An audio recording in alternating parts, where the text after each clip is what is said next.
Hello everyone, আসসালামু আলাইকুম। সবাইকে শুভেচ্ছা জানাচ্ছি আমার চ্যানেলে। আপনারা সবাই কেমন আছেন? নিশ্চয়ই ভালো, আমিও ভালো আছি। আজকে চলে এসেছি নতুন একটা রেসিপি নিয়ে। আজকে হচ্ছে চাপা শুটকি দিয়ে বেগুন, আলু, সিম দিয়ে রান্না করব। তাহলে চলুন শুরু করা যাক। প্রথমত কড়াইতে আমি সাদা তেল দিয়ে নিয়েছি, সয়াবিন তেল। চাইলে আপনারা সরিষার তেলও ব্যবহার করতে পারেন, তবে আমি সয়াবিন তেলেই বেশিরভাগ প্রেফার করি। যাই হোক, এখন তেলটা দিয়ে দেওয়ার পরে গরম হওয়ার একটু অপেক্ষা করছি। গরম হয়ে এলে এটার ভিতরে আমি চাপা শুটকি দিয়ে দিব। 3 থেকে 4টা আমি নিয়েছি চাপা শুটকি। এই তো দিয়ে দিলাম। শুটকিটা একটু ভাজা ভাজা করে নিব। একটু ভাজা হয়ে এলে এরপরে এটার ভিতরে আমরা পেঁয়াজ, রসুন আর কাঁচামরিচ দিয়ে দেব। আর একটু ভাজা ভাজা করে নিচ্ছি। পেঁয়াজ, রসুন আর কাঁচামরিচ দিয়ে দিয়েছি। রসুনটাকে একটু থেতলে নিয়েছি, এটার একটা ভালো ফ্লেভার আসবে তাই। এখন এটাকে একটু বেরেস্তার মতো করে নেব, যেন ভালো একটা ফ্লেভার আসে। বেরেস্তার মতো হয়ে গেলে এটার মধ্যে ধীরে ধীরে মশলা অ্যাড করব।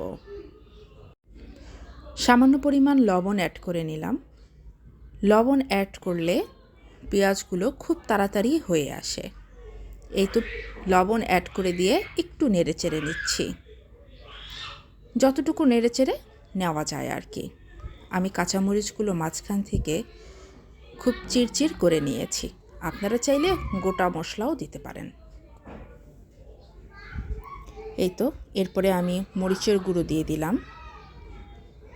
এরপরে আবার আমি হলুদের গুঁড়োটাও দিয়ে দিলাম। খুব একটা মশলা অ্যাড করব না, আমি মশলাটা ভীষণ কম খাই। সামান্য পরিমাণ লবণ যদি প্রয়োজন হয় তাহলে দিয়ে দিব। এখনই আমি সামান্য পরিমাণ পানিও অ্যাড করে নিব। পানিটা অ্যাড করে নিলে কি একটু ভালো হয়। সামান্য, বেশি একটু না, সামান্য পরিমাণ পানি দিয়ে এটা অ্যাড করে নিয়েছি। আপনারা যারা আমার রান্নার চ্যানেলটা পছন্দ করেন, আমার রান্না পছন্দ করেন, অবশ্যই লাইক, শেয়ার আর সাবস্ক্রাইব করে দেবেন প্লিজ। এই তো এখন এটা নেড়েচেড়ে নিচ্ছি। এই পানিটুকের মধ্যে দিয়েই আমি এই সব সবজিগুলো সিদ্ধ করে নেব।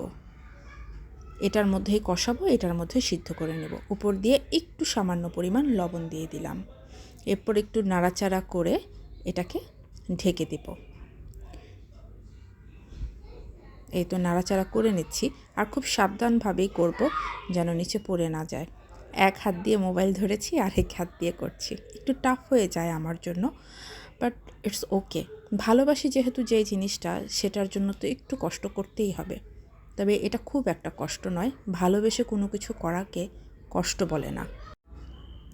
আমি ঢেকে দিয়েছিলাম, ঢাকনাটাও উঠিয়ে দেখলাম এর মাঝখানেই আমি একটা টমেটো কেটে দিয়েছি।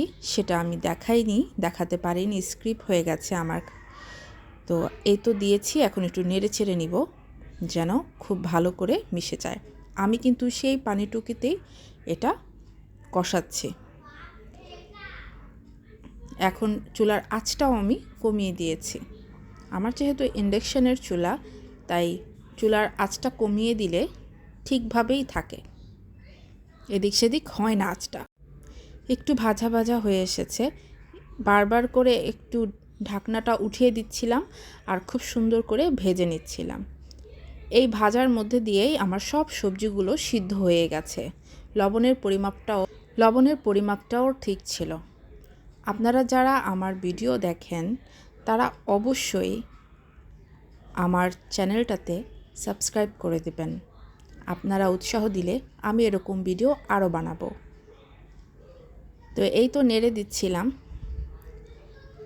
এখন হয়েই এসেছে। আবার একটু নেড়েচেড়ে একটু ঢেকে দিচ্ছিলাম বারবার। আবার একটু ঢাকনাটা খুলে দেখলাম যে কেমন হয়েছে, একটু ভাজা ভাজার মতো হয় কি না। রঙটাই পরিবর্তন হয়ে যাবে, হয়ে আসলে বোঝা যাবে। অনেকে মনে করে একটু ঝোল দিয়ে খাবে, আবার অনেকে এরকমই। আজকের মতো এ পর্যন্তই। ওকে, বাই।